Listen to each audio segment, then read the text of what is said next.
Bien.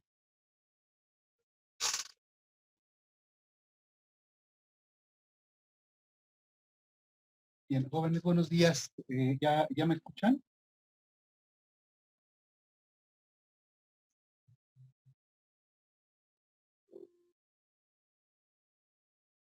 Bien. A ver, vamos a comenzar para...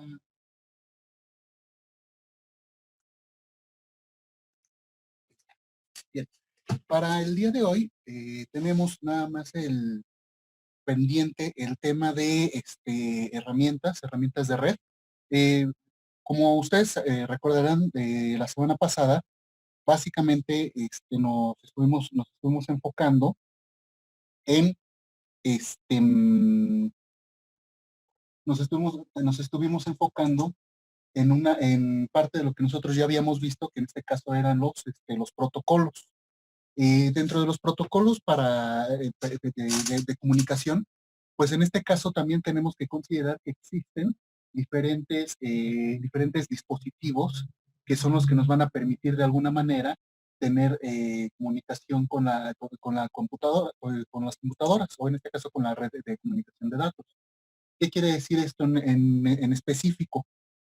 Cuando nosotros tenemos una red, para que ésta funcione, nosotros vamos a necesitar forzosamente de una serie de dispositivos. Esos dispositivos, en parte es lo que se va a conocer como las herramientas de red. Es a lo que nosotros nos vamos a enfocar.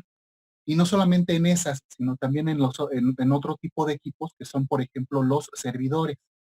Mm, Vamos a ver en un momento de qué se trata todo esto de los servidores. Vamos a empezar primero con lo básico.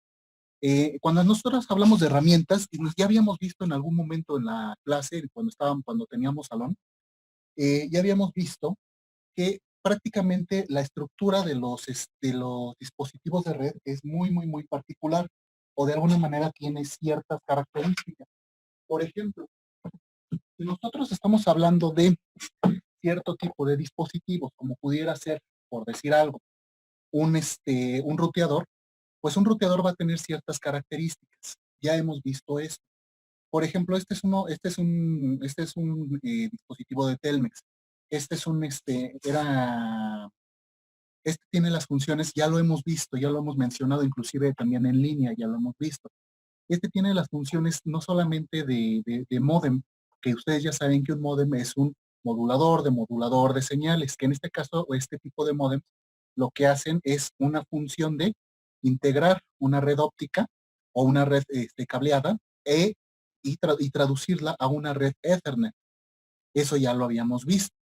Eh, Esa función, que de hecho es parte de lo que les falló casi a todos o prácticamente a todos en el segundo parcial, esa función de alguna manera no es una función propiamente de ruteo.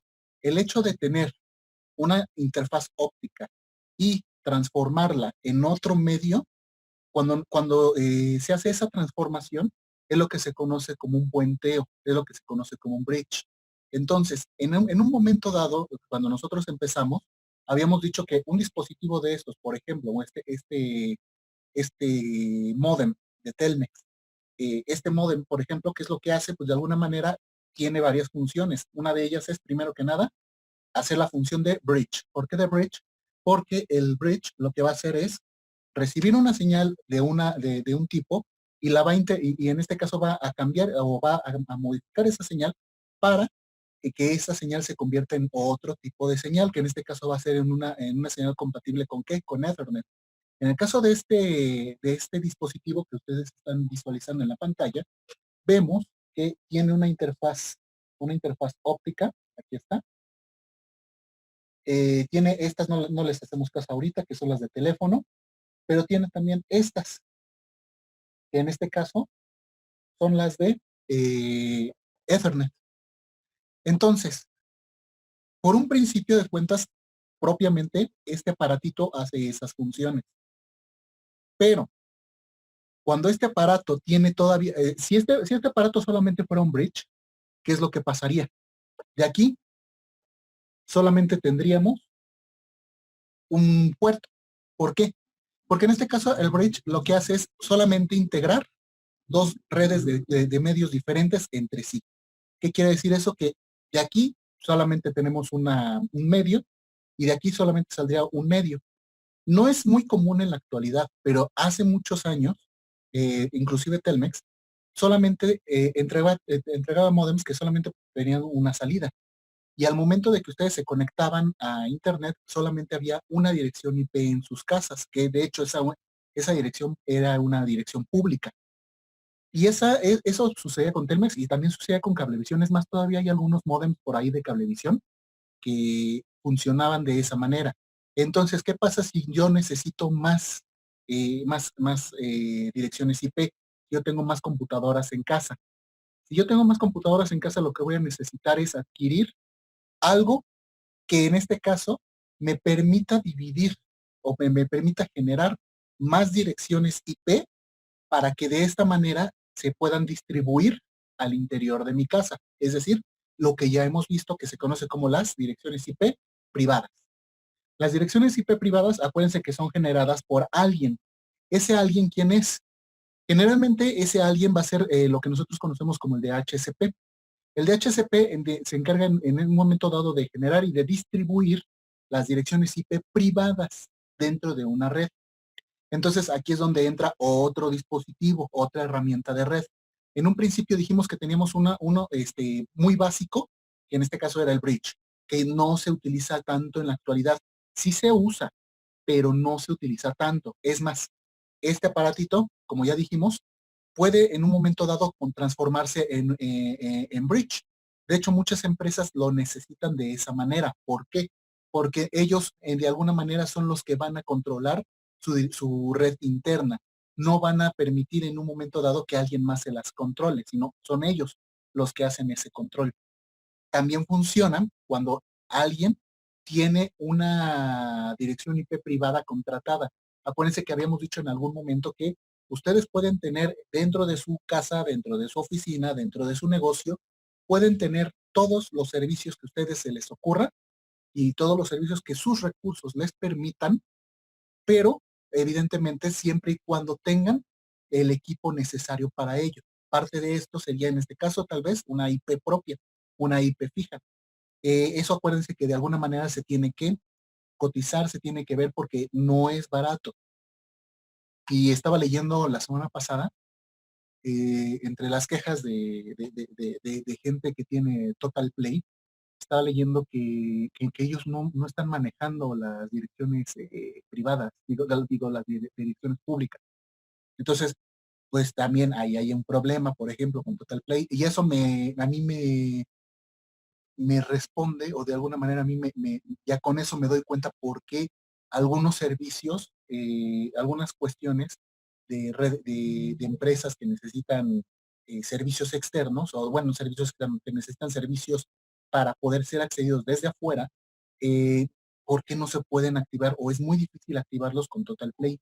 Y según lo que estuve viendo, pues precisamente es eso. Parece ser que ellos no tienen una estructura tan compleja o no tienen una estructura que les permita tener, en este caso, direcciones públicas.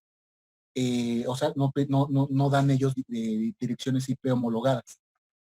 Bueno, entonces, ¿qué pasa, por ejemplo, cuando nosotros tenemos a alguien que nos administra la red de área local? Cuando tenemos a alguien que nos administra la red de área local, entonces debemos de tener, entre otras cosas, lo más seguro es que nosotros tenemos dentro de nuestra casa, dentro de nuestra red, un DHCP. Generalmente cuando ya pasa eso, nosotros ya tenemos un dispositivo que puede ser un ruteador. En este caso, el ruteador hace las funciones de integrar dos redes, eso también les falló en el examen, integrar dos redes, pero integra una red pública y administra una red privada. Acuérdense del ejemplo del teléfono. Cuando nosotros tenemos, por decir algún bridge, piensen en la línea telefónica. Es decir, un número telefónico que está disponible en todo el país y en todo el mundo, pero solamente es un teléfono.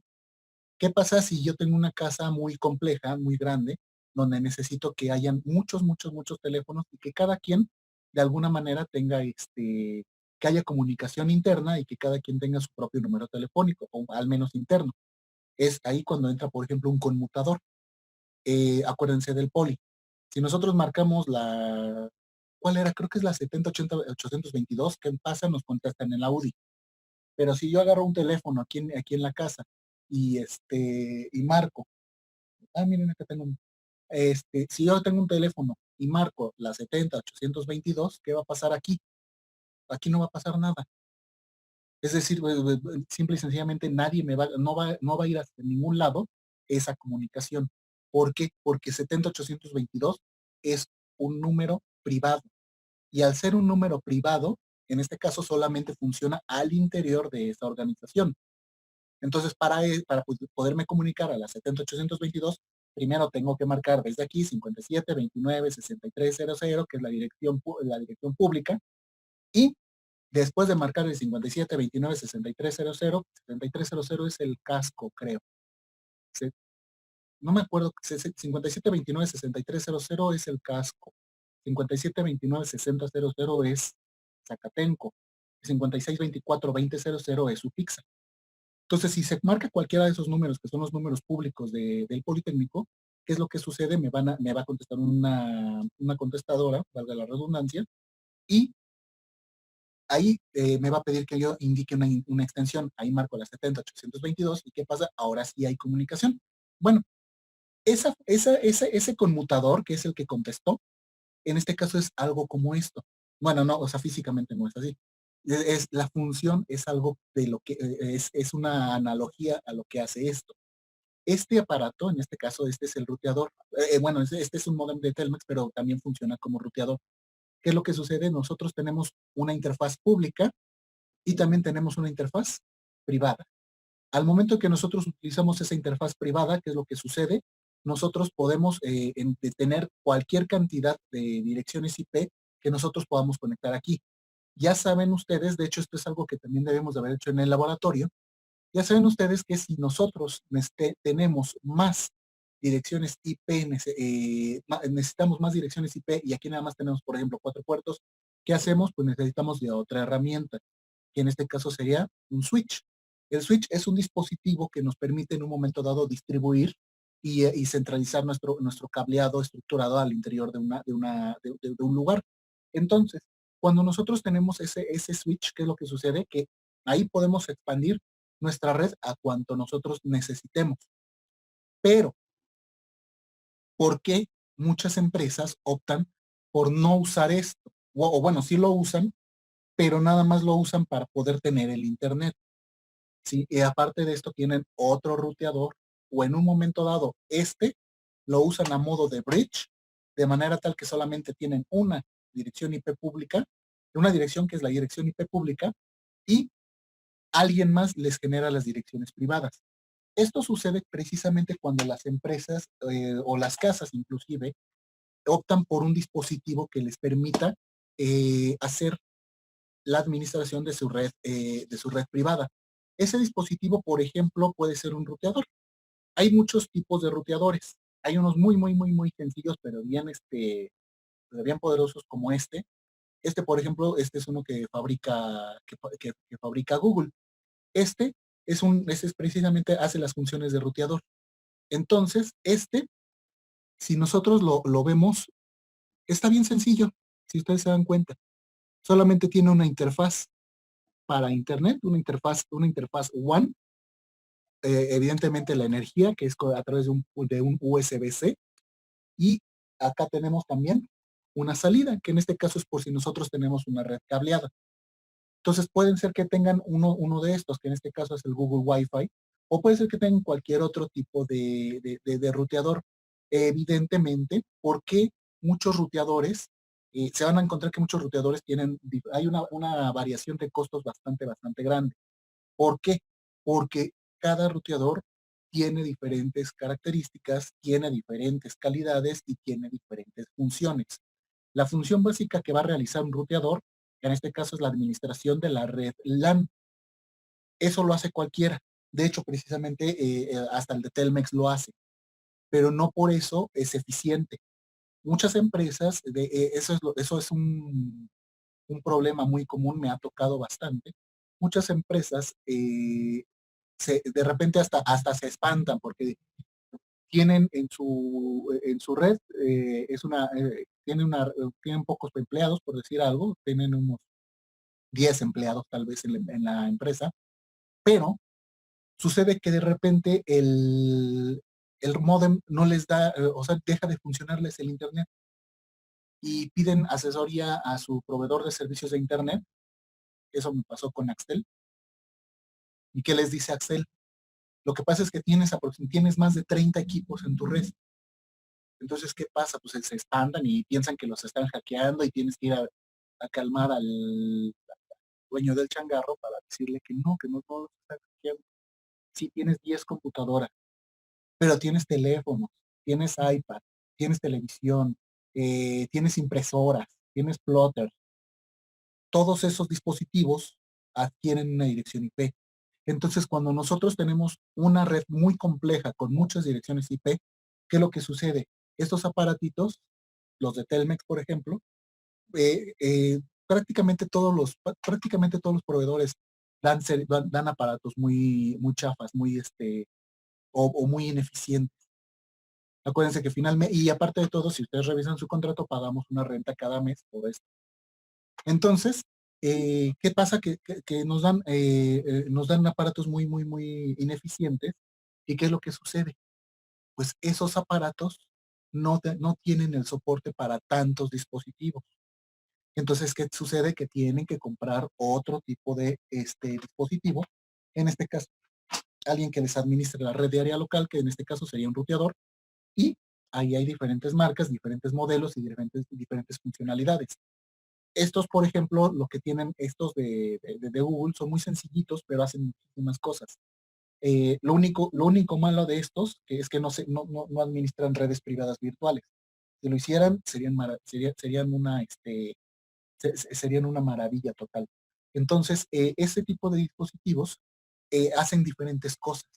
Hay unos, por ejemplo, ruteadores que son demasiado caros, que exceden de los 2,000, andan por ahí de 2,000, 3,000 pesos, y esos lo que nos permiten en un momento dado es no solamente administrar una red de área local, sino también nos permiten tener otras funcionalidades como bloquear puertos o bloquear páginas, o en un momento dado, algo que yo utilizo mucho, nos permite conectarnos a una red privada virtual, es decir, a un servidor o a un equipo que está en otro lugar, en otro estado, en otro país, y de esa manera todo lo que se conecta a esa red que administra ese ruteador está dentro de esa otra red.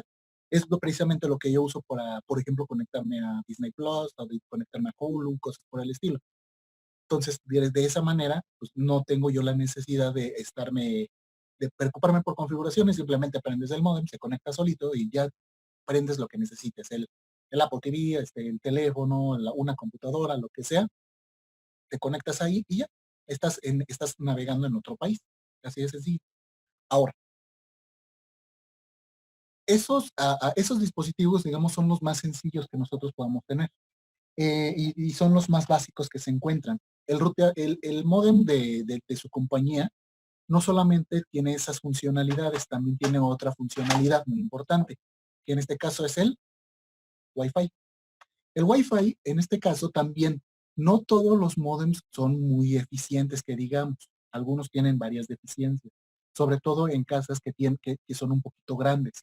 Ahí es donde ustedes se van a dar cuenta que no es tan fácil o no está que no es tan eficiente un módem de este tipo. ¿Por qué? Porque este tipo de herramientas pues precisamente son caseras, son caseras o no están pensadas para un trabajo muy amplio o muy complejo. Entonces, ¿qué es lo que sucede? Lo que sucede es que estos tienen una señal, a veces algunos tienen una señal muy pobre.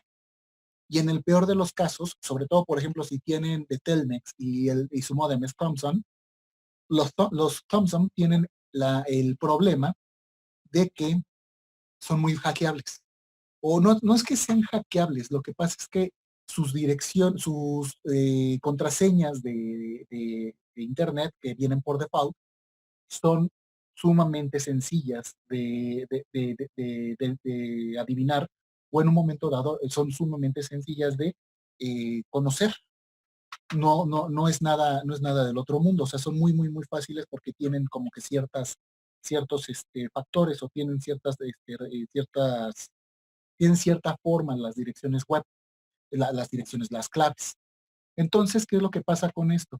Por eso, estos es recomendable que no los usen para sus redes inalámbricas. ¿Por qué? Porque pues, en un momento dado muchas veces estos son muy fáciles de hackear. Entonces, lo que ustedes en un momento dado siempre deben de hacer es que en estos dispositivos, en los modems, tienen que cambiar las configuraciones del Wi-Fi. ¿Por qué? Pues porque es muy fácil que la gente se meta. Entonces, si no van a utilizar lo que en muchos casos se opta también, igual que con el ruteador, pues poner puntos de acceso que no, puntos de acceso que no sean los mismos del proveedor de Internet. ¿Por qué? Precisamente porque es otro tipo de configuración, es otro tipo de trabajo. Por ejemplo, estos de Google, por ejemplo, se utilizan mucho para lugares grandes. Entonces, estos precisamente tienen esa funcionalidad que permiten que la red, se pueda instalar una red inalámbrica muy grande sin que haya mucha pérdida. En el caso de los ruteadores normales, pues casi, no todos, casi no tienen esa funcionalidad. Depende de cuánto paguen por ello. Evidentemente, entre más caro sea el ruteador, en muchas ocasiones tiene otras funcionalidades como también una mejor red inalámbrica. ¿Vale? Ahora, vámonos a otra parte de todo esto. Estas herramientas son herramientas que ustedes van a utilizar o que ustedes van a necesitar conocer en el transcurso de todo su ejercicio profesional. No es del todo complejo, en realidad es muy sencillo conocer todo esto.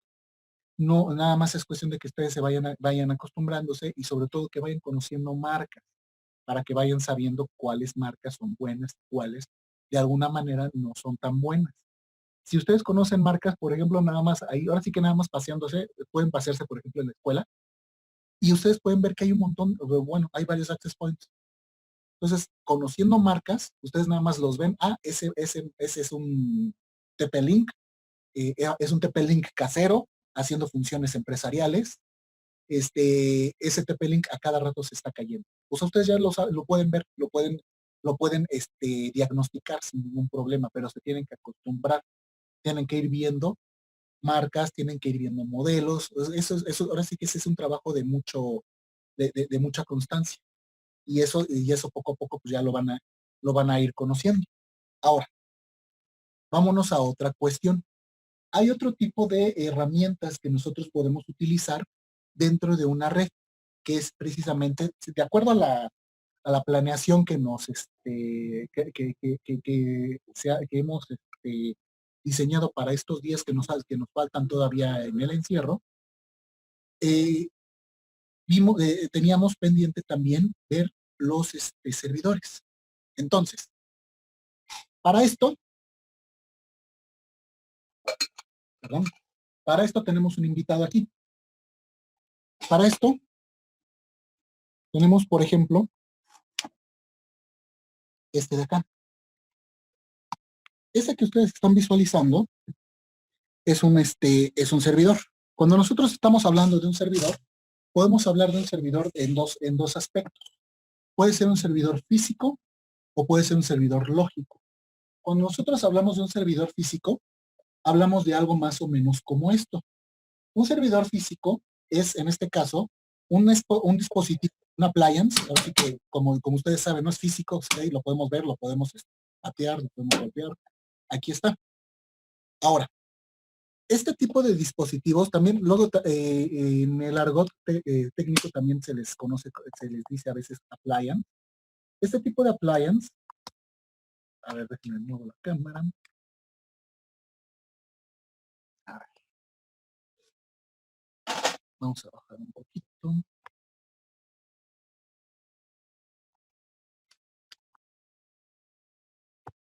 Bien, les decía, este tipo de appliance tienen ciertas características. Un servidor físico, este es de lo más, ese es un servidor de lo más común y corriente que se pueden encontrar, es más corriente que común. En muchos lugares se utiliza este tipo de servidor para, por ejemplo, para programas contables. Este es un servidor HP. Este servidor HP, de hecho, aquí nos damos cuenta, aquí nos dice que es un ProLiant, no sé si medio se alcanza a ver. Aquí nos dice que es un ProLiant ML110 G7. En el caso de los servidores, tienen que saber ustedes que no es un mercado tan común como el de las PCs. ¿Qué quiere decir eso? Físicamente, pues nosotros vemos aquí el servidor. Físicamente, pues parece que es un dispositivo común y corriente, pero en la realidad son dispositivos un poquito más complejos y son dispositivos que tienen una arquitectura un poquito más sofisticada y un poquito más robusta. Evidentemente esto es muy pesado. Por ejemplo, estuvo guardado, ay, no sé, creo que lleva guardado como unos 5, o sea, lleva guardado sin utilizarse, sin prenderse como unos 5 o 7 años aproximadamente.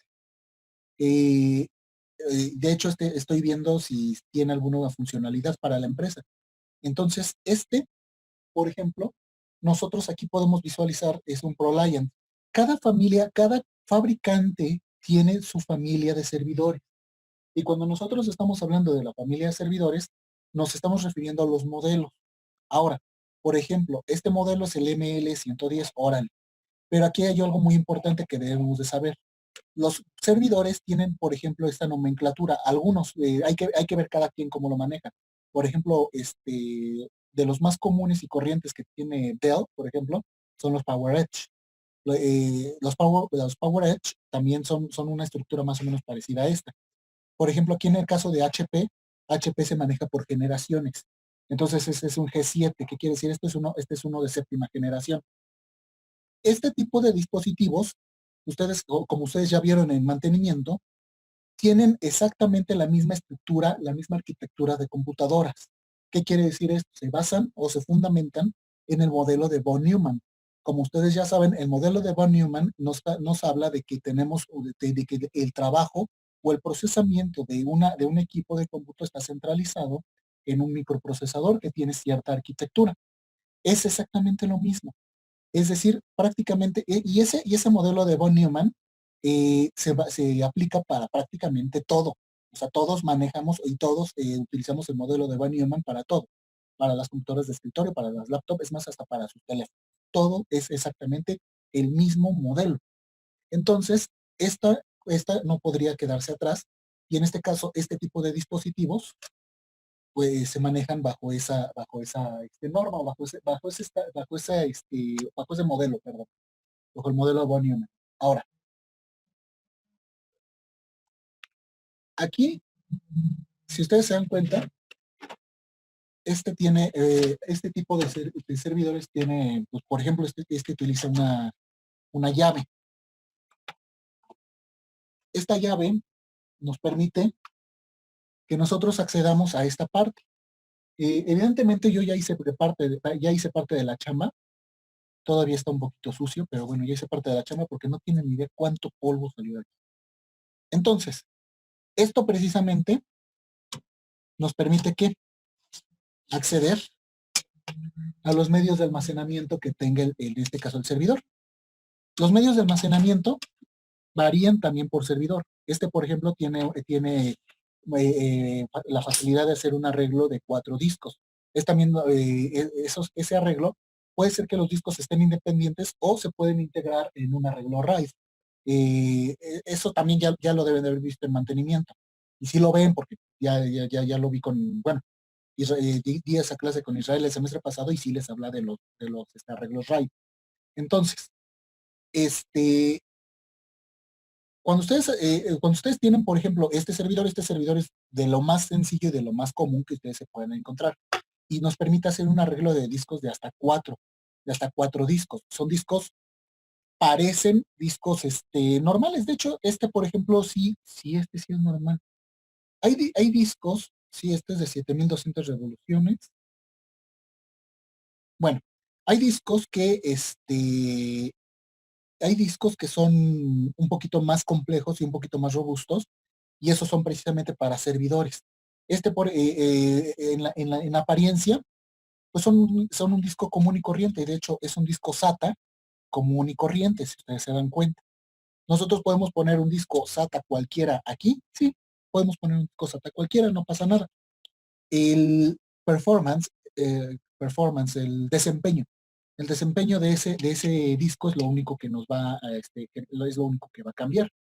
Lo ideal es que se utilicen discos para servidores, sobre todo si es un equipo que va a estar funcionando mucho tiempo. Entonces, este tipo de dispositivos,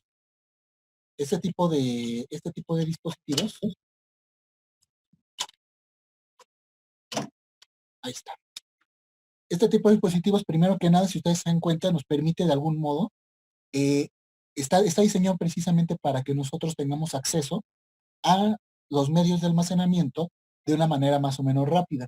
En este caso, también aquí nos dice que nos dice que no son hot plug.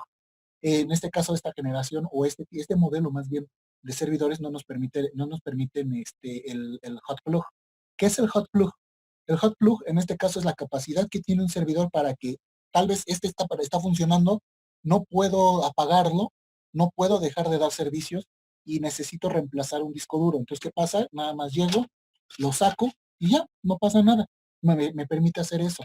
En este caso, este servidor no nos lo permite, pero bueno, sí nos permite en un momento dado un acceso sencillo a nuestros medios de almacenamiento. Ahora, vamos a ver este mismo.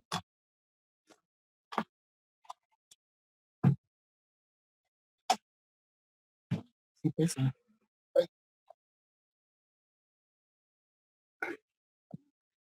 Vamos a ver, este mismo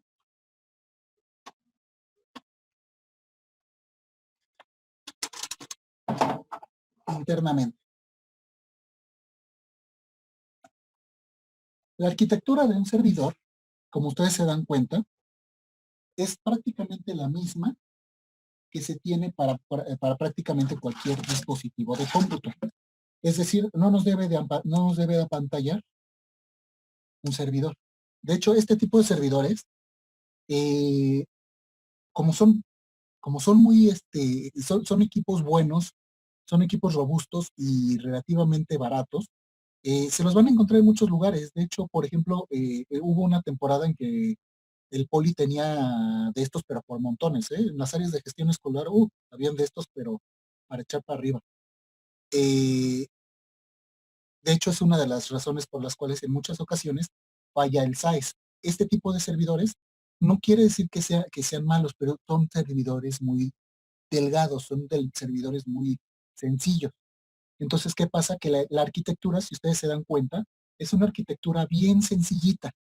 Es decir, este servidor únicamente tiene un microprocesador, que es solamente hay un microprocesador, y bueno, estaba detrás de este disipador y ventilador. Tiene una serie de slots para la memoria. Ustedes ya conocen eso, no hay nada novedoso para ustedes. Tiene tu fuente de alimentación, es esta. Esta, a pesar de que parece que es una fuente de alimentación común y corriente, en realidad esta fuente de alimentación es muy delicada, porque esta fuente de poder no es una fuente de poder común y corriente. En servidores, las refacciones son muy costosas. Lo único con lo que medio podemos jugar es con los discos duros, pero en realidad todo lo que está aquí adentro es casi ya es del fabricante. ¿Qué quiere decir esto? Por ejemplo, la memoria RAM, acuérdense siempre que van a tocar algo internamente, si no traen su pulsera antiestática, siempre toquen la parte metálica antes de meter mano. ¿Para qué? Para que si traen electricidad estática, se la puedan quitar o bueno, la puedan descargar. Entonces, nosotros, por ejemplo, tenemos esta parte del servidor, que en este caso pues, es la memoria. A ver, que sí tiene algo de polvo. Acostúmbrense a esto, ¿eh? Y estaba peor esto. No saben de veras cuánto polvo saben. Bien, entonces nosotros tenemos, por ejemplo, este módulo de memoria, que aparentemente es una memoria DDR3, aquí nos dice PC3. Pero aquí sucede algo. En el caso de las memorias de servidor, no es de que nosotros lleguemos con nuestra memoria DDR3 y la pongamos y ya nada más. En el caso de los servidores, nosotros necesitamos, lo más seguro es que nosotros vamos a necesitar algo que se conoce como memoria propietaria. ¿Qué es la memoria propietaria? La memoria propietaria es una memoria diseñada por el fabricante en cuestión. O sea, aquí sí vamos a necesitar conseguir dispositivos, piezas que son parte de, en este caso, de la familia de HP. También se pueden conseguir, aquí en México no es fácil conseguirlo, y es muy caro, pero en el extranjero es tremendamente fácil y muy barato conseguir memorias de otros fabricantes, que en este caso funcionan como memorias propietarias. Una memoria, en diciembre precisamente tuve que traer memorias para un cliente, y no, la de 16 gigas aquí en México creo que le costaba 8,000 pesos. En Estados Unidos yo pude comprar 32 gigas por, creo que fueron $200. Entonces, sí, hay una gran diferencia en lo que se puede conseguir aquí y allá. Entonces, les decía, la arquitectura, si ustedes se dan cuenta, es exactamente la misma. Aquí abajito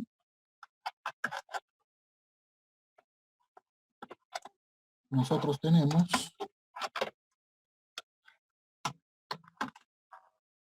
un espacio para precisamente ranuras de expansión, que ahí está, por ejemplo, tenemos las PCI Express, tanto tenemos PCI Express, igual y no se alcanza a notar, pero bueno, ahí tenemos ranuras PCI Express, tanto X2, X4, tenemos X4, X8 y X16, perdón. Entonces, tenemos nosotros todas esas ranuras PCI Express. ¿Para qué? Pues precisamente para algún otro dispositivo que nosotros vayamos a meter. De hecho, si se fijan bien, tenemos, bueno, no, igual y no lo alcanzan a notar, pero tenemos dos dispositivos, dos PCI Express X4. Esas, X8, perdón. Esta es la 4 y esta es la 8. Generalmente tanto la 4 como la 8, se utilizan mucho para dispositivos de almacenamiento. Por ejemplo, actualmente se utilizan mucho las memorias SSD. Entonces, si se han dado cuenta, si han investigado, o si ya les ha tocado hacer una actualización de ese tipo, las memorias de SSD, hay un tipo de SSD que es en este caso PCIe. Esas que son PCIe generalmente utilizan el X4 y en algunos casos utilizan el X8. Precisamente por eso aquí están los PCI Express, tanto X4 como X8, y de hecho hay varios de esos. Bueno, en este caso hay dos, X8 y un X4. ¿Por qué? Porque están pensados precisamente para dispositivos de almacenamiento. Entonces, aquí nosotros podríamos incrementar tanto el almacenamiento como también en un momento dado podríamos agregar algún otro tipo de dispositivo, como pudiera ser tal vez una tarjeta, no, tal vez aquí no aplica una tarjeta digitalizadora, o perdón, una tarjeta de video. ¿Por qué? Porque la tarjeta de video es para una funcionalidad. En el caso del servidor, no se utiliza esa funcionalidad, no tiene lo mismo, no tiene la misma, no tiene las mismas funciones. En el caso del servidor, acuérdense que el servidor da servicio. En el caso de una tarjeta gráfica, pues precisamente nos sirve para otro tipo de funciones. Aunque, pues tal vez podría ser de apoyo, sobre todo para la memoria, para la memoria de procesamiento. Podría tal vez ser de apoyo para el procesador, pero yo lo veo poco factible. Ahora, si ustedes ven aquí en el interior, aquí hay algo bien curioso. Acá, no, a ver, igual ahí no se alcanza a notar, pero vamos a sacar. Acá hay, hay un puerto USB. Este servidor tiene un puerto USB aquí adentro. ¿Por qué tienen un puerto USB en el interior? Precisamente lo tienen para este tipo de cuestiones. Esta es una llave para precisamente algún programa en especial. Esta llave era para un ERP. Ah, pues de hecho aquí está. Este es de una empresa. ¿Sí se alcanza a notar? Era para un ERP. ¿Qué es un ERP? Un ERP es un software de administración de recursos empresariales, Enterprise Resource Planning, que en este caso es planificación de recursos empresariales. Y ese ERP, ¿para qué se utiliza? Los ERP es software bastante costoso, muy caro, muy caro. Y lo utilizan empresas muy grandes o medianas para hacer una planificación de sus recursos y de sus necesidades, de sus compras, de todo. Es decir, ¿para qué se utiliza un ERP? Un ERP es un software que puede funcionar en modo cliente-servidor, y este software que funciona en cliente-servidor, lo que va a hacer en un momento dado es decirnos, hacernos un análisis, por ejemplo, de costos. Eso se utiliza mucho. Se puede hacer para un análisis de costos, y ese análisis de costos nos puede decir, en un caso de alguna empresa, cuánto le cuesta cuánto le cuesta producir algo. ¿Qué quiere decir esto de que cuánto le cuesta producir algo? No es nada más que la empresa se ponga a fabricar cosas y ya, para nada. Una empresa, por ejemplo, para poder fabricar algo, pues necesita saber cuánto le cuesta la materia prima, cuánto le cuesta la luz, cuánto le cuesta el tiempo del empleado, qué tipo de empleado necesita. Cada empleado cuesta diferente. Entonces, para poder saber cuánto puede producir, pues precisamente una empresa tiene que tener conocimiento de sus recursos. Entonces, eso es lo que hace un ERP. Hace una planificación de gastos y hace un control de recursos. Por ejemplo, por ejemplo, se utilizó en la construcción. Entonces, aquí prácticamente les dice cuántos gramos, les planifica para una obra cualquiera, les planifica prácticamente cuántos gramos necesitan de cemento, cuántos ladrillos necesitan y cuánto les va a costar. Si meten 100 ladrillos más, cuánto les va a costar, y en un momento dado, cuál va a ser su margen de ganancia. Puede parecer muy sencillo o muy insignificante esto, pero ¿qué creen? Ya en ámbitos más especializados, esto es bastante complejo, y esto tiene un uso bastante este, útil, por así decirlo, en este tipo de empresas. He trabajado también, por ejemplo, en medios de comunicación. En medios de comunicación, por ejemplo, hacer un programa de televisión, ¿cuánto me cuesta? ¿Cuánto me cuesta el desgaste de las cámaras? ¿Cuánto me cuestan los camarógrafos? ¿Cuánto me cuesta tener prendidas las luces? ¿Cuántas luces necesito? ¿Cuánta luz gastan? ¿Cuánta energía eléctrica gastan cada luz, cada cámara? ¿Cuánta energía eléctrica gasta el máster para que yo pueda hacer la transmisión en vivo? ¿Cuánto me cuesta el desgaste de los micrófonos para los conductores, las baterías de los micrófonos? Todos esos detallititos, o sea, cada cosa cuánto me cuesta. Y de esa manera se tiene un control de gastos, de manera tal que el usuario puede saber si conviene o no conviene producir algo. Es decir, una empresa ya mediana, ya grande, no se dedica nada más, o no agarra y se pone a fabricar nada más porque sí, sino tiene que saber cómo está administrando sus recursos y cuánto está gastando. Este tipo, pues, de hecho, cuando ustedes se muevan en ámbitos más empresariales, pues van a ver que eso es muy útil.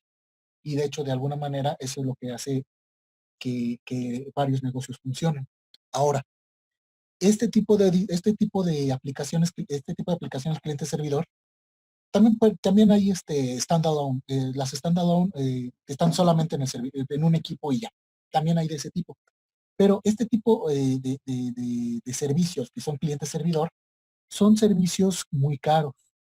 Eh, de hecho, este servidor se compró.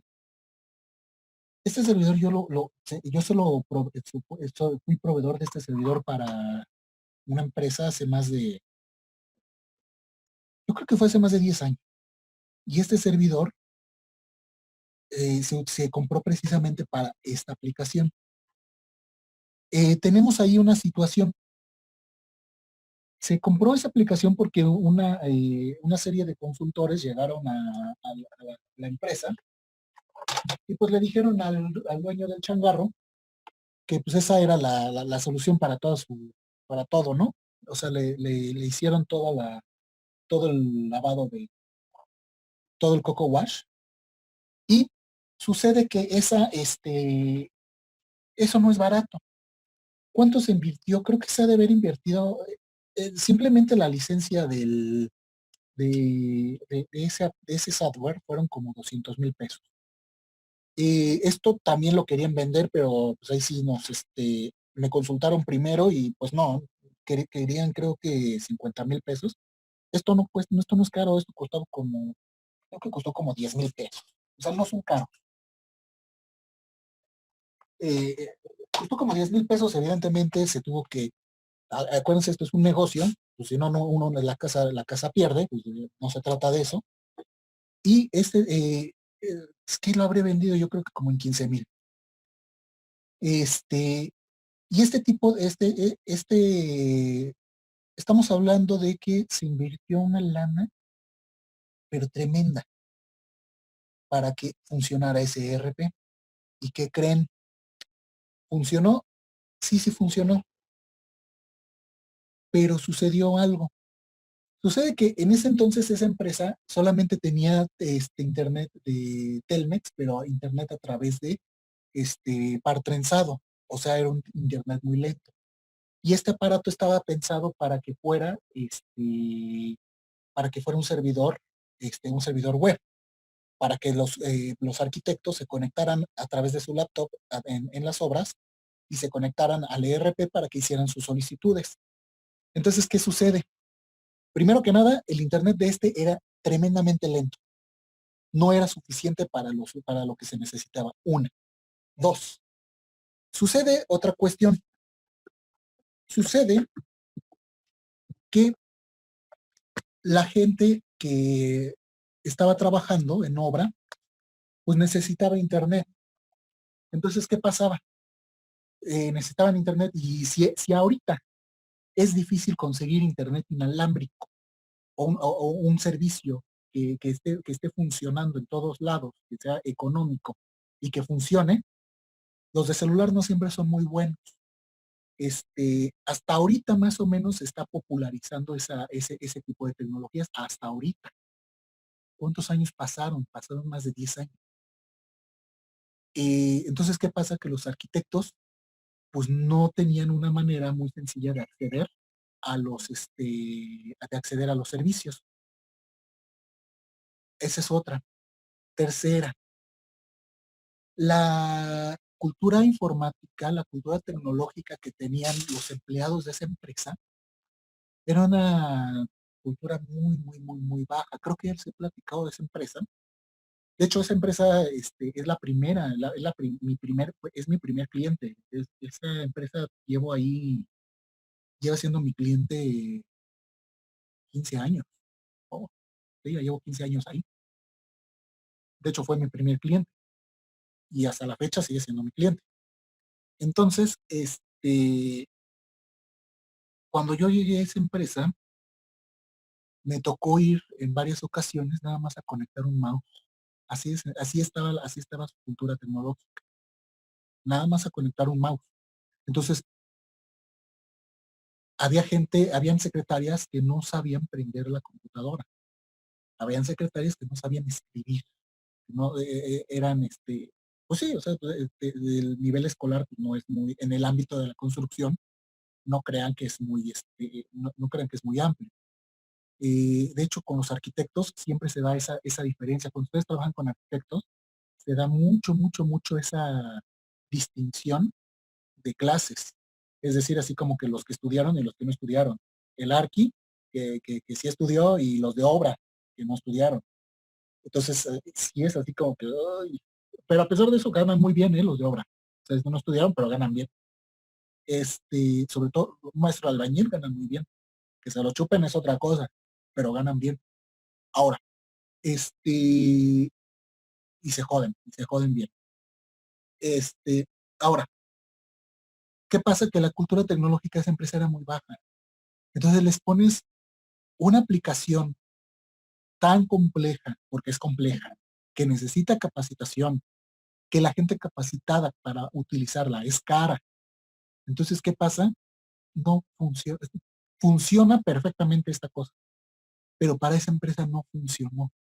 Para ese entonces, para la realidad, en este caso del país y de esa empresa, no funcionaba, no era lo que ellos necesitaban. Y fue una inversión millonaria. Les digo esto, la licencia fueron como 200,000 pesos. Para la dirección IP pública, Telmex les estuvo cobrando aproximadamente unos 4,000 pesos adicionales, si no es que más. Según yo sí son como 4,000 pesos, por muchos años. O sea, cada mes. Estamos hablando de unos 48,000 pesos al año. Pero aparte de todo, ¿qué creen? Apenas el año pasado pudimos cancelar, porque no se dejaba Telmex por nada del mundo que canceláramos, nos ponían muchas trabas. Entonces, hasta que no nos fuimos a plantar un día a una sucursal y estuvimos ahí medio día, pudimos cancelar. O sea, les estuvieron cobrando durante 10 años, aproximadamente 10 años, 8 años, 9, entre 8 y 10 años, les estuvieron cobrando una dirección IP. 50, estamos hablando de aproximadamente, porque evidentemente estos precios se actualizan, pero vamos a ponerle que aproximadamente unos 4,000 pesos, por ahí debo de tener todavía algunos recibos donde viene todo eso. Pero pongan unos 4,000 pesos al mes, 48,000 al año, pónganle que hayan sido, pónganle que hayan sido 8 años, como 400,000 pesos, más 200 de estos, 600,000, más el servidor, que eso fue lo de menos, o sea, más la gente, más los sueldos, más el tiempo. O sea, estamos hablando de una inversión casi, o sea, 1,000,000 de pesos perdidos. Por eso, cuando ustedes asesoren a una empresa, tienen que tener conocimiento. Ahí es donde entran precisamente la ciencia social. Tienen que tener conocimientos del entorno social, del entorno económico, del entorno tecnológico, de la gente que está ahí. Porque si no, pues todo se puede hacer, todo se puede lograr, todo se puede instalar. No, hombre, podemos hacer lo que sea. Pero si la gente no lo sabe usar, ahorita lo estamos viendo, ¿no? O sea, ahorita, ahorita precisamente todas las dificultades que tenemos los profesores, y si hay algunos profesores de tecnologías de informática todavía tienen algunos problemas con la educación a distancia. No me imagino cómo están ahorita los de Conta. Los de Merca, yo creo que ellos están pero al tiro, porque pues, ellos van a ser de mercadotecnia digital, ¿no? Entonces, pues ellos están pero al tiro. Pero nosotros, por ejemplo, imagínense, siendo gente de tecnología, y tenemos muchos problemas con adaptarnos a las tecnologías, imagínense en una empresa donde no se maneja la tecnología. Entonces, al momento de que ustedes hacen una consultoría, siempre tienen que ver eso. Desafortunadamente, el consultor casi siempre lo que hace es vender, vender, vender. Y no se preocupa por eso. O sea, la persona, esta empresa no lo necesitaba. Vamos a ver el servidor. Físicamente, esto es un servidor. Evidentemente, hay estructuras más complejas. ¿Qué quiere decir esto? Hay servidores que son, en este caso, servidores todavía mucho más complejos que esto. De hecho, lo idóneo es que un servidor tenga una estructura ya de mini computadora. ¿Qué quiere decir eso de que sea una estructura de mini computadora? Al hablar de una estructura de mini computadora, estamos hablando de que su funcionamiento no depende de un microprocesador. Por eso acuérdense que las microcomputadoras son microcomputadoras, porque se están basando en un solo servidor, en un solo microprocesador. En este caso, muchos servidores necesitan, o sería bueno que se basaran en más de un microprocesador. Cuando se usa más de un microprocesador, estamos hablando de mini computadora. Esta nada más tiene soporte para uno, pero hay servidores que tienen soporte para dos o para más microprocesadores. Evidentemente son muchísimo más costosas y muchísimo más complejas. Ahora, ¿cuál no? Vámonos a... Vámonos desde el principio porque esto ya jaló.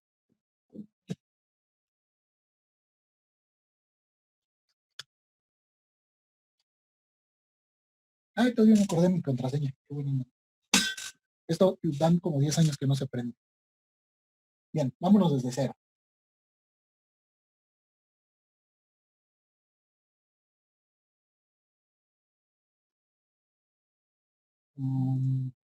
Bien, vámonos desde cero. Un servidor, entonces, puede ser físico o puede ser lógico.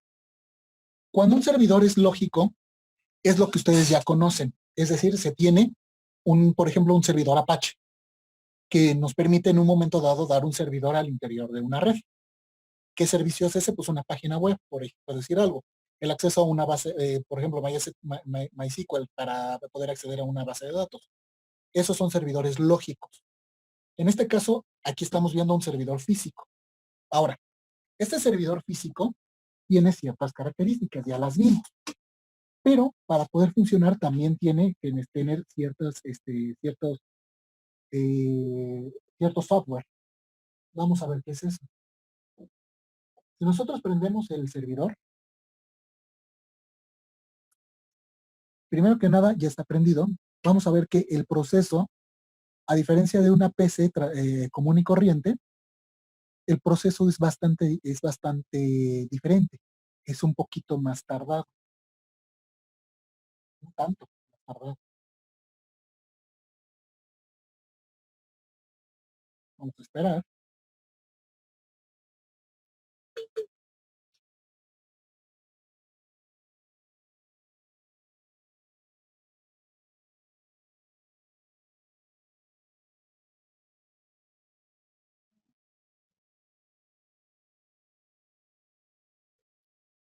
Bien, ahí ya terminó de hacer su chequeo y ustedes ya saben, ahí ya pasó el BIOS haciendo toda la revisión. En el momento en que el BIOS nos permite el acceso, ¿qué es lo que sucede? Ya tenemos nuestra primera pantalla que nos dice que estamos en un ProLiant. Se está haciendo un inventario. Y de hecho también se hace una revisión de los dispositivos térmicos de este equipo. Porque como este equipo está diseñado para estar prendido todo el día, todos los días, ¿qué pasa? Pues necesita un buen sistema de refrigeración. Ahora, aquí es a lo que vamos. Un servidor no solamente es físico, también un servidor es lógico. Y cuando nosotros tenemos un servidor lógico, pues evidentemente estamos hablando de software.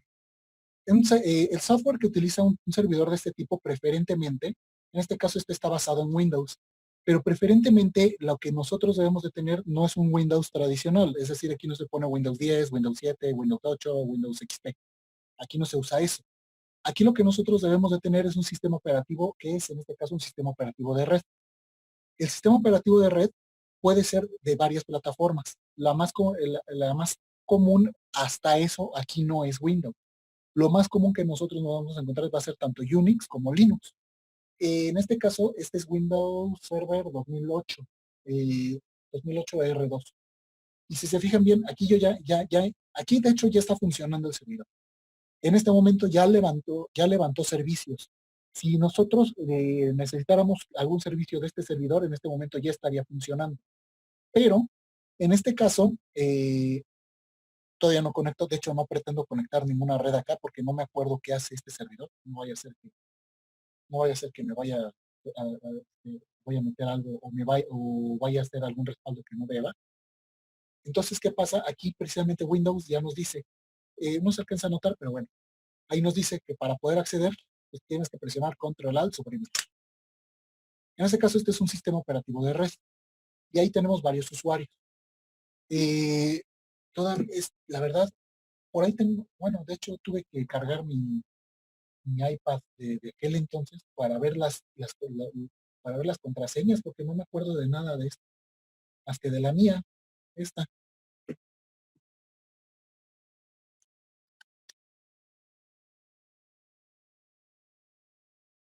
¿Y qué sucede? Ponemos nuestra contraseña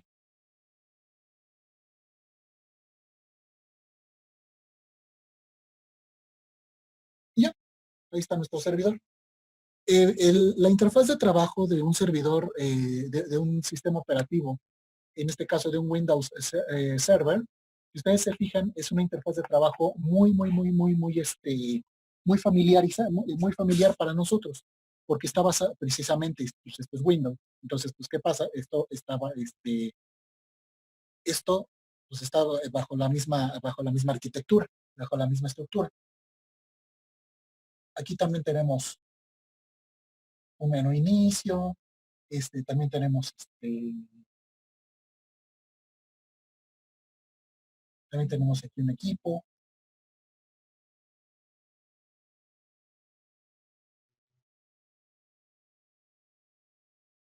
Esto es lo que precisamente por esto no quiero conectarlo a una red. No me acuerdo qué son estos procesos y no me acuerdo hacia dónde van. O sea, si se fijan bien, es muy parecido a esto.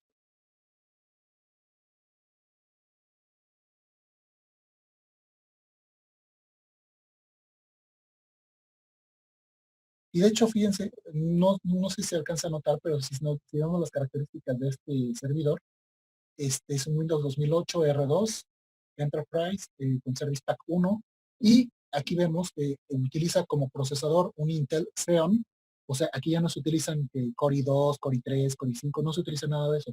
Aquí se utiliza, por ejemplo, ya se utiliza otra familia de procesadores. Un servidor ya pasa a otra familia de microprocesadores. Esa es otra de las características que tienen los físicos. En este caso estamos en un Intel Xeon a 3 GHz. Y fíjense, nada más hay 2 GB en RAM. Y jala, pues, jala decentemente. Jala decentemente. El equipo se llamaba Server PDC. Y aquí está, por ejemplo, la administración del servidor. Un servidor, aquí tiene algo que se llama roles. Un servidor en Windows maneja roles. Esto bueno, no lo van a alcanzar a notar.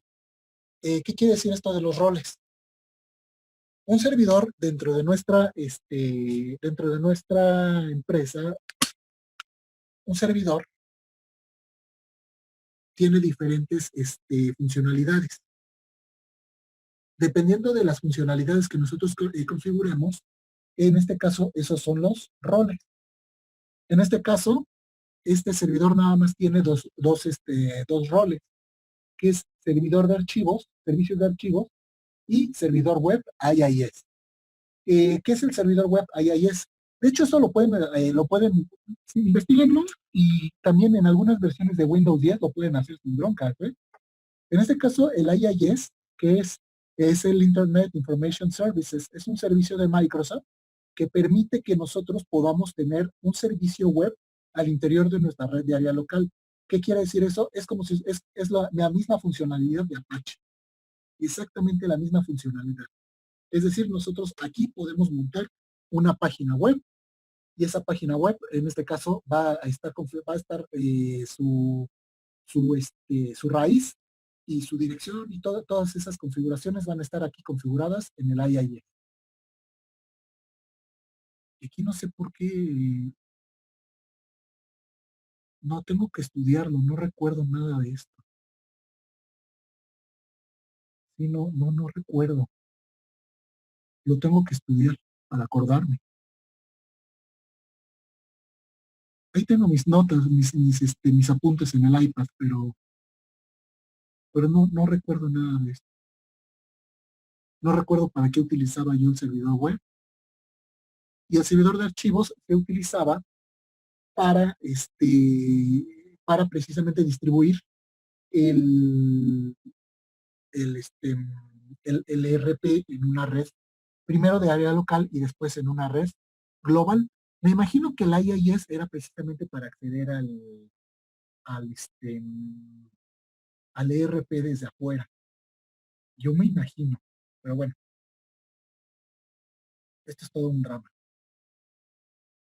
Y acostúmbrense, muchas veces van a llegar a muchos lugares, a muchas empresas, y tienen que adivinar qué hizo el que estaba antes. Imagínense si no me acuerdo yo qué hice. Imagínense si hubiera sido de otra persona.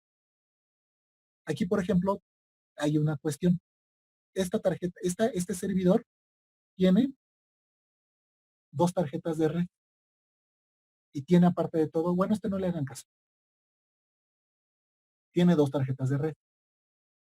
Esas dos tarjetas de red,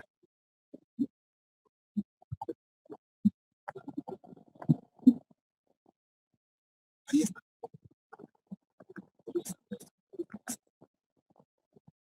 El servidor en muchas ocasiones tiene el panel trasero.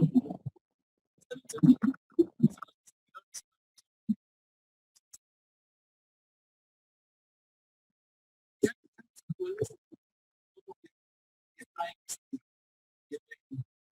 HDMI. Todavía no lo utilizaba. Ahora, ¿por qué tienen dos, ¿no me escuchan?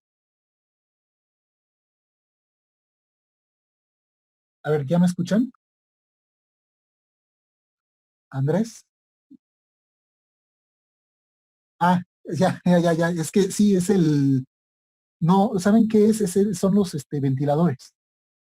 Son los ventiladores los que hacen el problema. Es que hay ventiladores aquí y hay un ventilador acá y hay uno acá. Y de hecho es un ventilador que hace mucho ruido. Entonces, si me acerco, pues pongo el micrófono aquí en el ventilador. Sí, tienes toda la razón. Entonces, les decía, tiene dos tarjetas de red. ¿Por qué? Porque precisamente, ¿cómo hace este tipo de aparatos? ¿Qué es lo que hacen? Este tipo de aparatos no solamente nos puede dar nos puede dar un servicio en una red. Ese servicio que puede dar en una red no solamente pueden ser servicios web, también en un momento dado pueden ser utilizados estos como pasarelas. ¿Qué quiere decir esto? Que yo puedo configurar una de estas entradas, una de estas tarjetas de red, como salida, en este caso para mi red de área local, y uno como salida, en este caso como entrada o salida, precisamente para mi red externa. O sea, ¿esto puede hacer las funciones de un ruteador? Por supuesto que sí. Entonces, al hacer las funciones de un ruteador, ¿qué sucede? Todo el tráfico de una red pasa ¿por dónde? Pasa por aquí.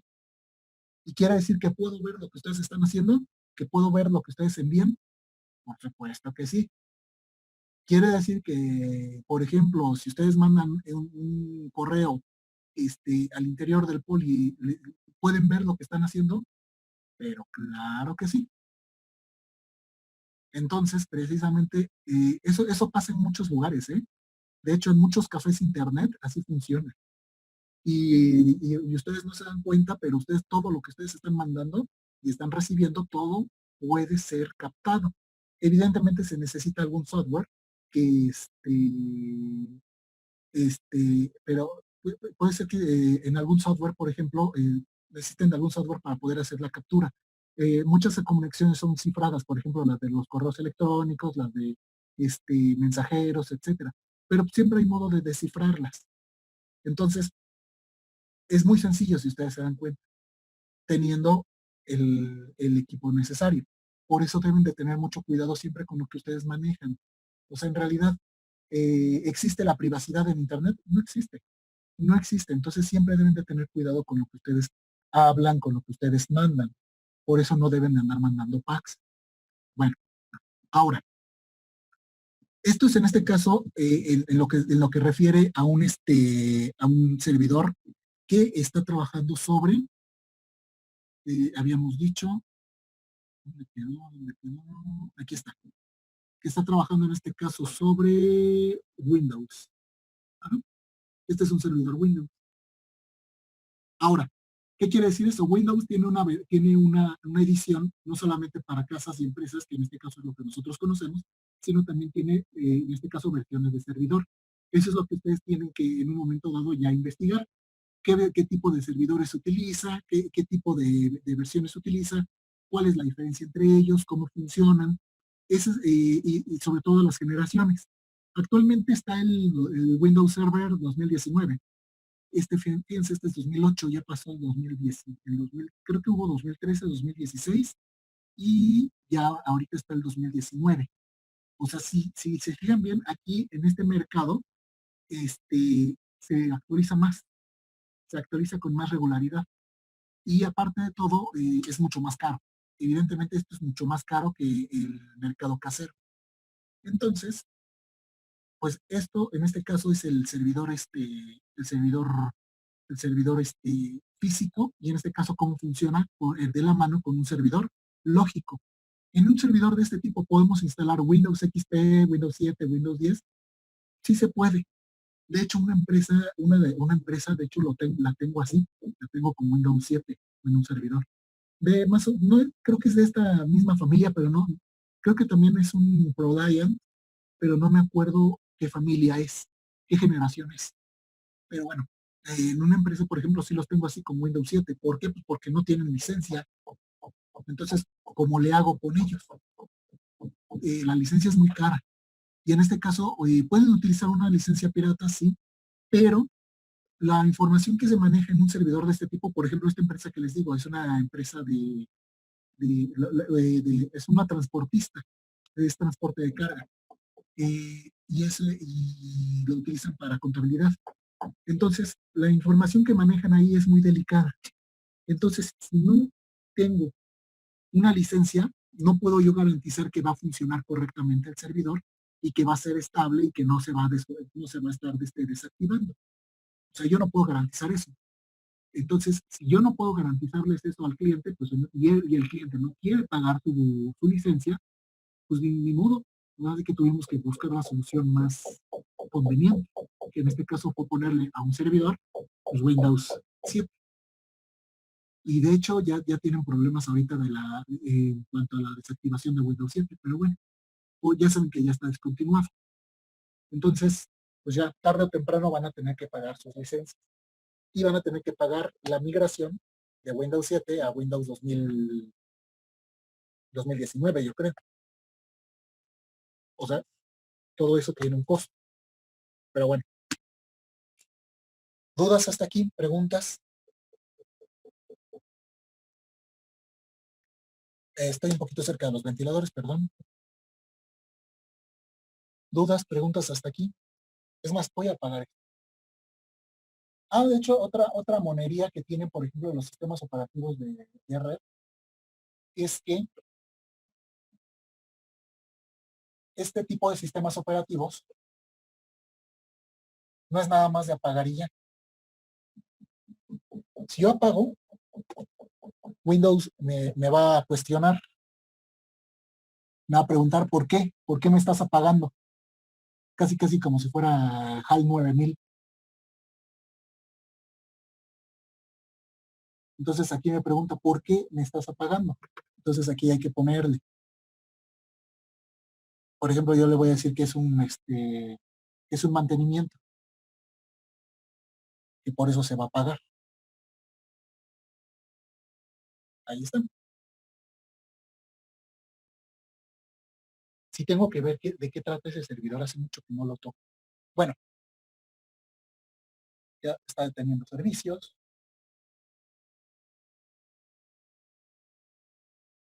Listo, ya pagó. Bien. Ahora, ¿qué es lo que pasa con este tipo de servidores? Evidentemente son caros, gastan mucha energía, hay que tenerlos siempre prendidos, son complejos en algunos casos. Entonces, cuando una empresa tiene este tipo de servidores, pues evidentemente debe tener el personal capacitado para trabajarlos. no es nada más comprar su servidor.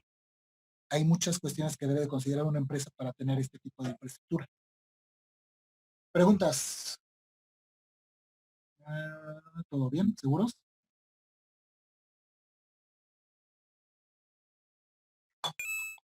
Bien, ok. Entonces, dentro de su evidencia, que ya saben que debemos de tener evidencias de todo lo que estamos haciendo en estas sesiones, dentro de sus evidencias, en este caso, ya se les había indicado que vamos a tener. A ver, me voy a pasar a la pantalla, les voy a compartir una pantalla.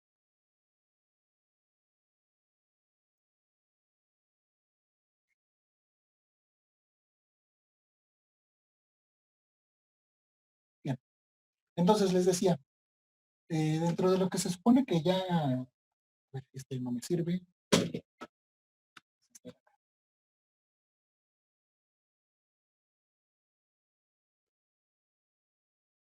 Bien, dentro de lo que nosotros ya tenemos pendiente, acuérdense que ya de verdad les iba a platicar esto. Ya está corregido el problema del sitio de modo. Para esta sesión de herramientas de red, tenemos pendiente que ustedes tienen que recabar tienen que hacer una investigación, tienen que recabar información y van a hacer una infografía. Esa infografía es donde van a hablar un poco de los servidores existentes. Hay un montón. Les sugiero nada más básense en los servidores de las familias IBM, de las familias Dell y de las familias HP, que son los más comunes.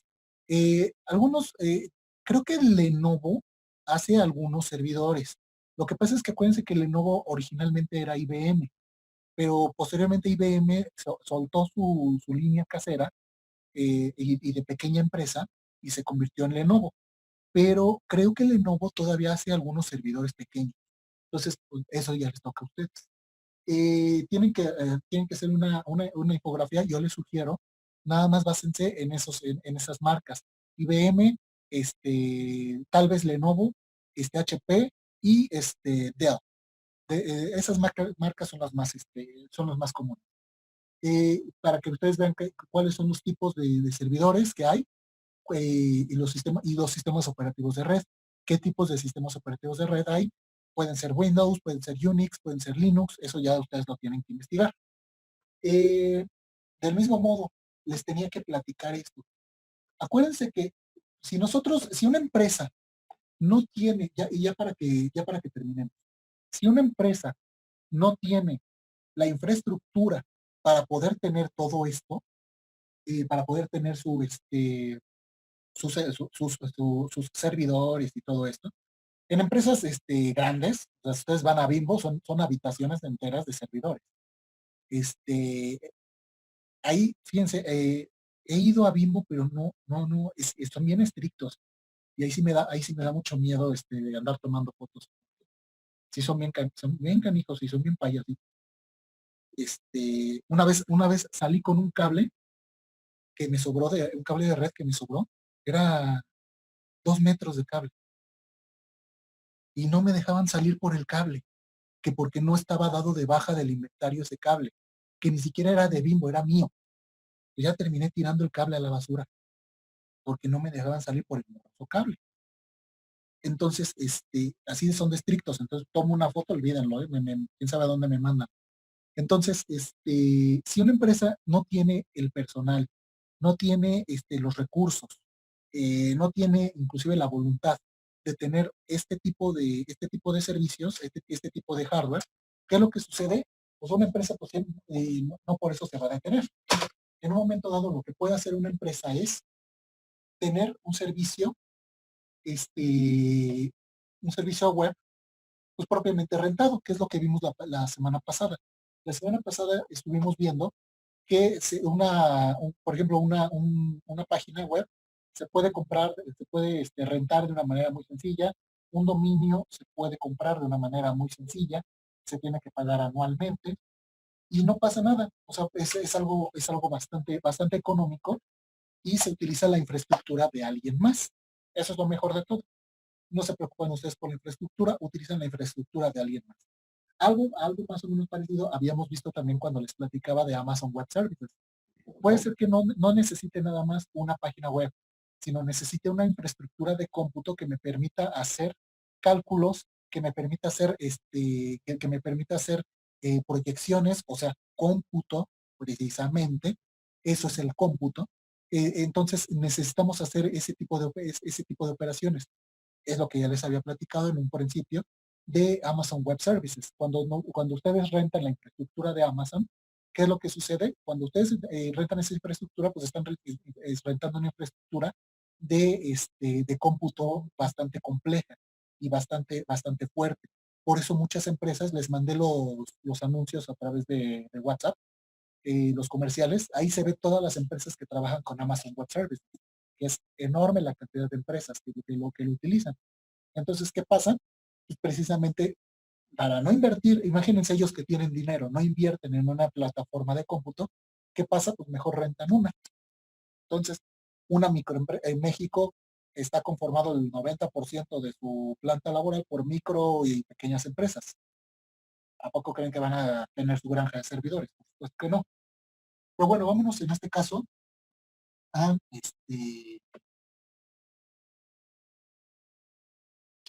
a lo que les estaba platicando. ¿Por qué pasó el problema de que teníamos en un principio del error? ¿Se acuerdan que había un error cuando ustedes entraban? Bueno, dentro de un sitio de internet, dentro de un sitio que esté en un servicio web tan sencillo como puede ser en este caso una página, nosotros ya les había platicado que tenemos la posibilidad de rentarlo a través de una infraestructura externa. En este caso, aquí está rentado a través de esta empresa, y esta empresa, para poder acceder a la administración de su servidor, accede a través de un servidor Linux. ¿Cómo lo sabemos? Porque la administración se maneja a través de el cPanel. El cPanel, en este caso, es el que nos permite tener el acceso a nuestra configuración de nuestro servidor. Entonces, aquí lo que sucedió, ¿se acuerdan que ustedes accedían al sitio de Moodle que les adapté? Ustedes accedían y había un error. ¿Qué es lo que pasó en este caso? Pasó esto. En la pantalla pueden ver que ya están estos certificados.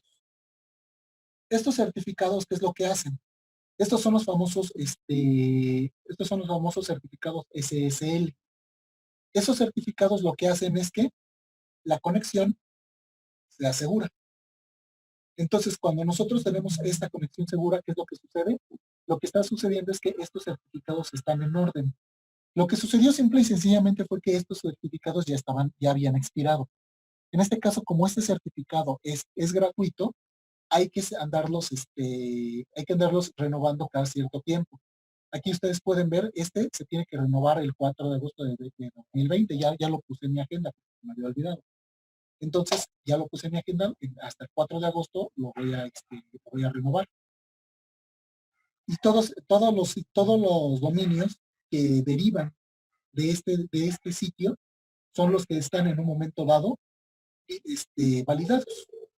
Entonces, eso sucede con absolutamente todos los servicios web. Por ejemplo,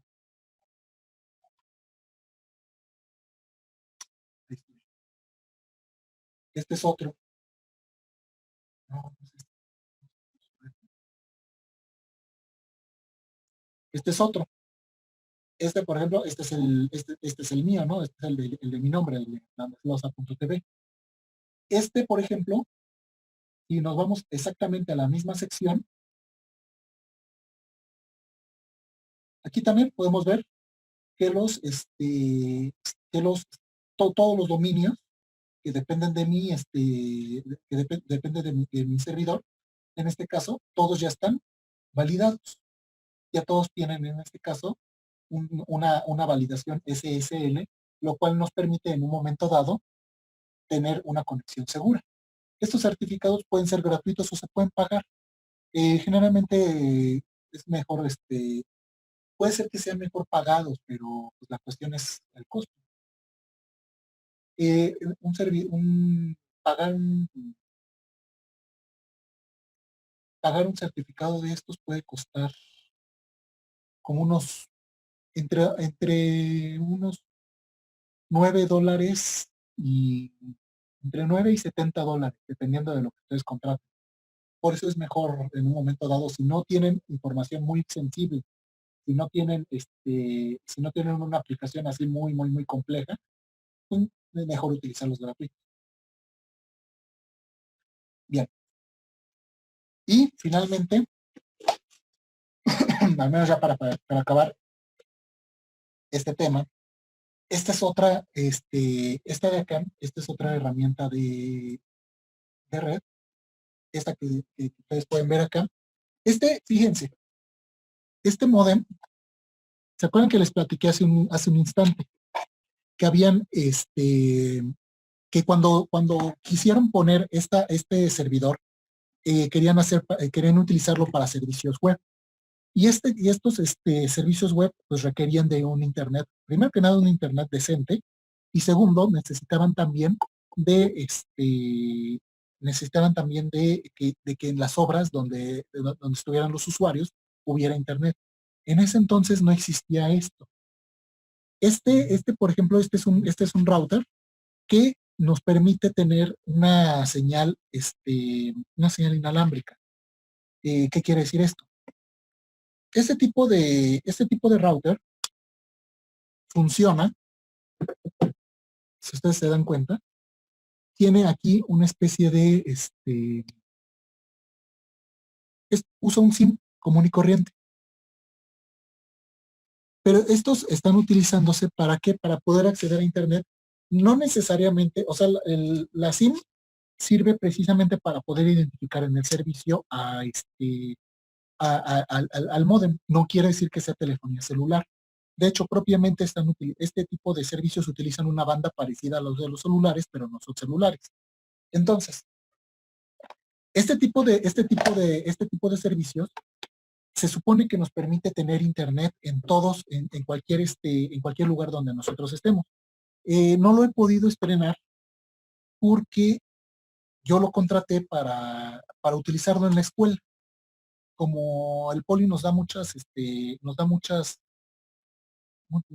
problemas y nos pone muchas restricciones, yo compré precisamente para que nosotros pudiéramos utilizar el internet sin tanto problema y poder hacer prácticas, porque nunca podemos hacer, porque de por sí en el laboratorio de redes ya saben que lo que menos hay es red. Entonces, precisamente por eso lo compré.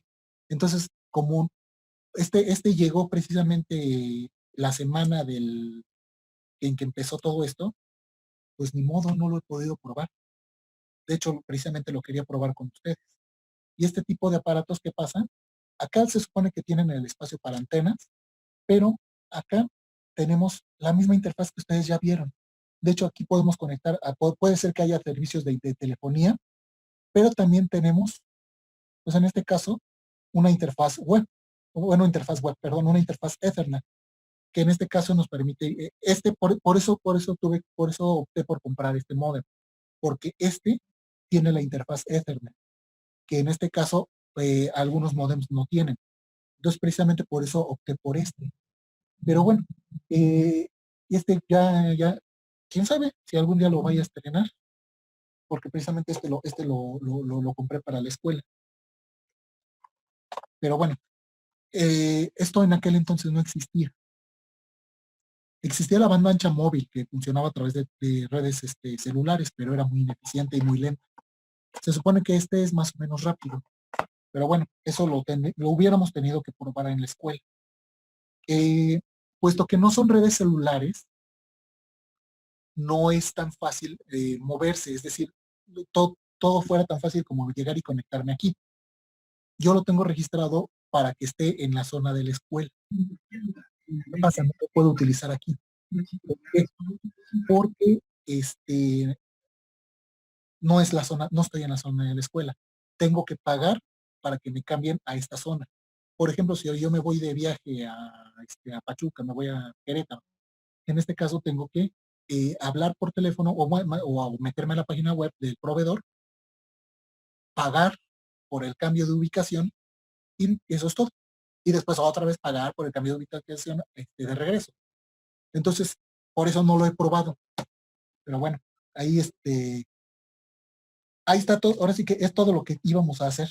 Es todo lo que íbamos a hacer. O sea, tenemos que usar esto, tenemos que utilizar esto. En fin, es lo que la pandemia nos dejó.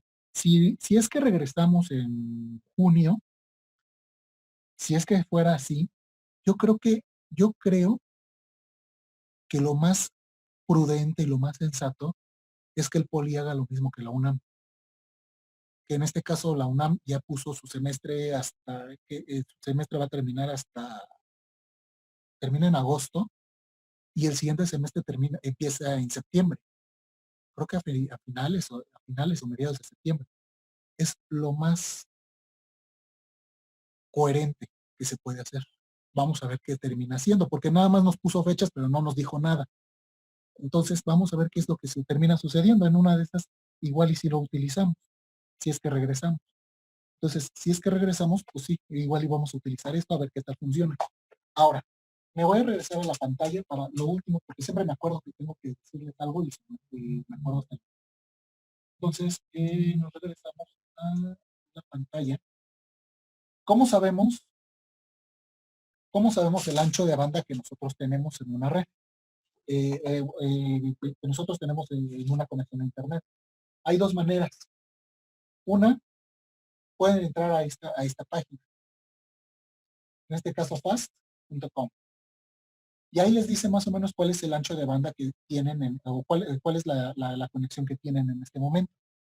En este caso, ahí está. Me dice que yo tengo este ancho de banda. Y aquí me dice más o menos la latencia, o sea, que el ping, o sea, qué tan cargada está mi red. No está tan cargada. Ahora, este es un modo. En lo personal, sí es útil pero a mí en lo personal me gusta más otro. Y en este caso es este de acá. Funciona también como página web o funciona como aplicación. Y en este caso es que es en este caso se llama Speed Test. Es lo encuentran si lo googlean. En este caso googleen así, UCLA, así se llama. Y aquí está, Speed Test by UCLA. A mí lo que me gusta de esto es que nos dice quién es el proveedor y les da también su IP externa. Entonces, y aparte de todo, nos hace un estimado no solamente de la velocidad de bajada, esa es la velocidad de bajada. Como ustedes saben, no solamente esto no solamente funciona de cuánto vamos a bajar, sino también tiene que funcionar en cuánto vamos a subir. Por eso no han funcionado muchas clases externas, muchas clases a distancia, porque tienen tal vez una buena velocidad de bajada a 100 megas, pero tienen solamente 10 megas o menos de subida. Eso pasa mucho sobre todo con Total Play. En este caso, aquí nosotros vemos en mi caso, fíjense, está variando mucho porque hay veces que tengo 200 de bajada y tengo 200 de subida. O en este caso, ahorita tengo 194, 200 de bajada y 55 de subida. Pero bueno, más o menos anda por esos números la velocidad de Internet. Ahora, la última y ahora sí nos vamos. Aquí, por ejemplo, ¿qué pasa si yo me conecto a una red privada? Muy probablemente se va a perder la pantalla porque me voy a cambiar de red. Pero ¿qué pasa si yo me conecto a una VPN? Una VPN que es una red privada virtual. Vamos a ver qué pasa si me conecto.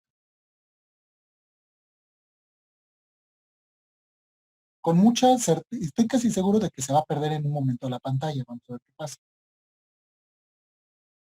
En este momento ya estoy conectado a una VPN. Si vuelvo a entrar a este sitio,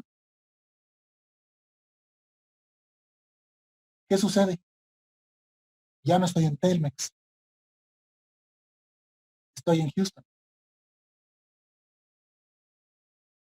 Pero no por eso la velocidad es buena, ¿eh? De hecho, por ser una VPN, baja mucho la velocidad. Ustedes se dan cuenta, es muy, muy, muy pobre la velocidad. Baja mucho cuando se conectan a una VPN. Pero, vamos a ver, tenemos 10 de bajada.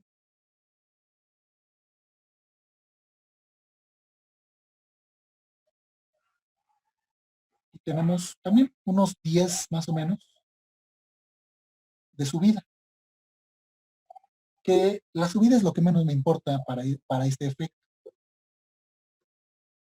¿Qué quiere decir esto?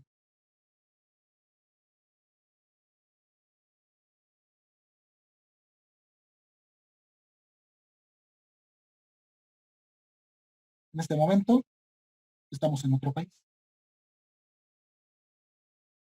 Y solamente, y qué vergüenza, ¿verdad?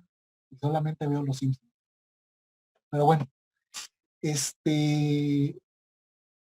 está. Bueno, ya tengo algo que hacer más al rato. Bueno, entonces, en este caso, para eso funcionan estos medidores de velocidad. De esa manera ustedes pueden ver más o menos en cuánto anda pues aquí está, miren, que también ya me lo detectó y estoy en Comcast de Houston y el proveedor es Xfinity. Entonces, para esto precisamente funcionan estos medidores de velocidad. Un día chequenlos para que ustedes vean más o menos en cuánto anda su velocidad. Por eso en muchas ocasiones las videoconferencias no sirven. Por eso en muchas ocasiones los juegos en línea no funcionan del todo porque tienen una baja conexión de subida. De bajada puede ser que estén bien, pero de subida están mal. Por eso en muchas ocasiones no funcionan. ¿Vale? ¿Dudas, preguntas? Los leo, los escucho, los veo, los siento.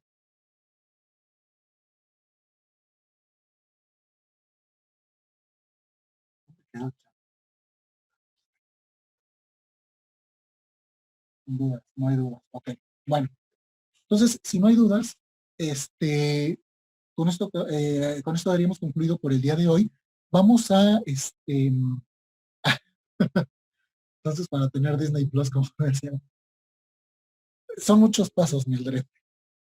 Primero necesitas una conexión al extranjero.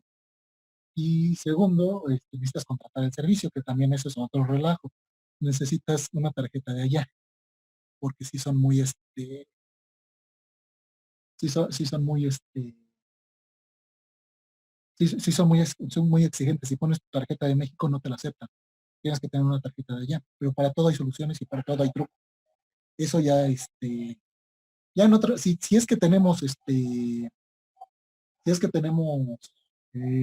es que regresamos en algún momento a la escuela, pues ya veremos. Ya les explicaré cómo se hace. Pero bueno, y evidentemente hay que pagar. O sea, no, esto no es gratis.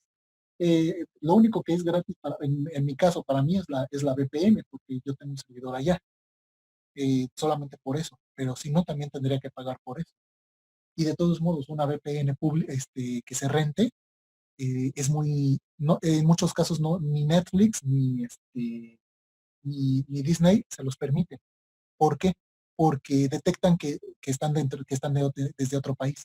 En este caso, está puesto que es una VPN privada, o sea, que yo hice, que yo controlo, por eso me permite hacer todo esto. Pero de lo contrario no me lo permitiría.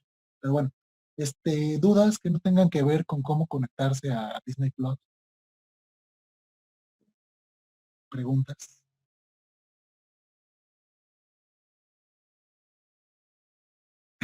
Ok, entonces no hay dudas. Muy bien.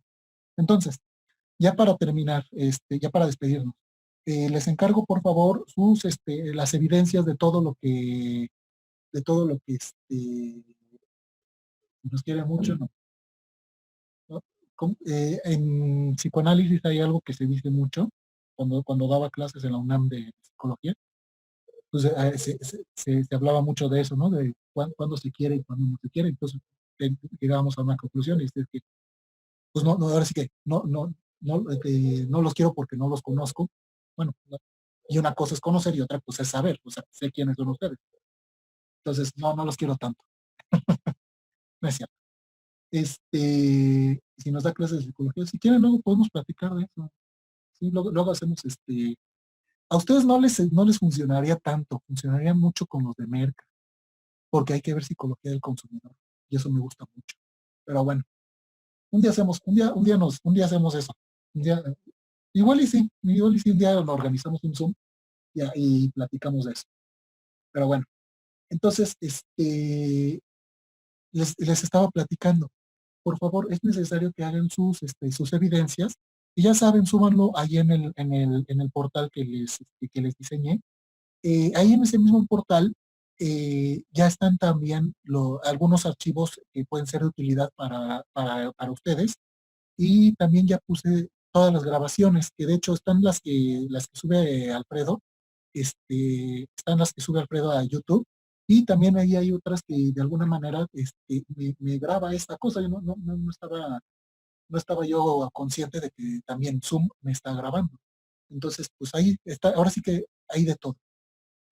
Andrés es Andrés, no, es Alfonso, sí, perdóname, Alfonso, es que te confundo mucho con Alfredo, con un amigo de ahí de Upixa, de cuando andábamos de cuando estábamos en la UDI. De hecho, ya les he platicado, de Alfredo es un gran amigo mío. Entonces siempre, de alguna manera me lo recuerdas, Andrés, entonces, Alfonso. Entonces, por eso, a mí por eso te digo Alfredo. De hecho, muchas veces a ustedes les cambio el nombre porque me acuerdo, porque los relaciono con otra persona que de alguna manera tiene algo que ver conmigo. Entonces, por eso muchas veces los confundo. Pero bueno, disculpe. So, Perdón, perdón, Alfonso. Pero bueno, es Alf, de todos modos.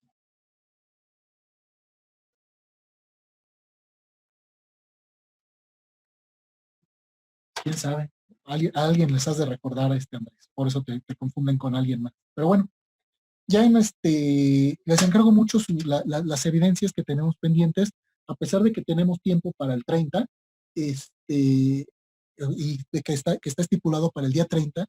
A pesar de ello, yo les sugiero que no se atrasen porque para la próxima semana vamos a trabajar algo, un poquito de seguridad. No podemos abarcar mucho porque si si nos ponemos a ver seguridad y nos ponemos a cerrar puertos y cosas por el estilo, ahorita tuve suerte de que no se me desconectara la otra computadora, pero si en un momento dado yo me pongo a cerrar puertos y cosas por el estilo, corro el riesgo de que en un momento dado pierda toda la conexión con ustedes.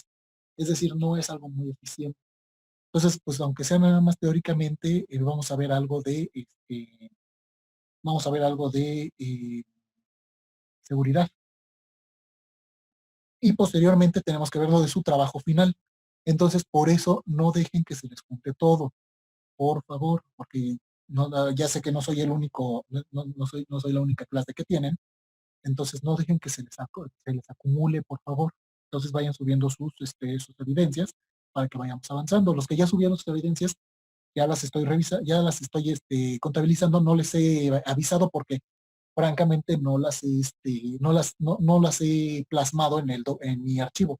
Entonces, como no las tengo plasmadas, por eso no les he dicho, no les he confirmado de recepción, pero ahí están en el servidor, no hay ningún problema. ¿Dudas hasta ahorita? ¿Preguntas? ¿Aclaraciones? Ya si quieren que hablemos un día de psicoanálisis, podemos hacerlo, pero ya después ya eso es un tema. ¿Dudas aparte de cómo pintar? ¿Preguntas? Bueno, bien. Si no hay dudas, si no hay preguntas, pues nos estaremos viendo la próxima semana. Yo les aviso si es jueves o viernes, porque el viernes es inhábil, es día del maestro. Entonces, yo les aviso si nos vemos jueves o viernes. Y nos veríamos la próxima semana. Cualquier duda, cualquier pregunta, con todo gusto me pueden contactar por cualquier medio, que hay un montón. puede ser a través de WhatsApp, puede ser a través de la plataforma, como ustedes gusten. Por correo electrónico, cualquier duda, adelante, ¿sale? Y bueno, pues cuídense mucho. No salgan, por favor, festejen a sus mamás dentro de sus casas, no salgan, por favor. Y pues cuídense mucho, por favor. Nos estamos viendo y adiós.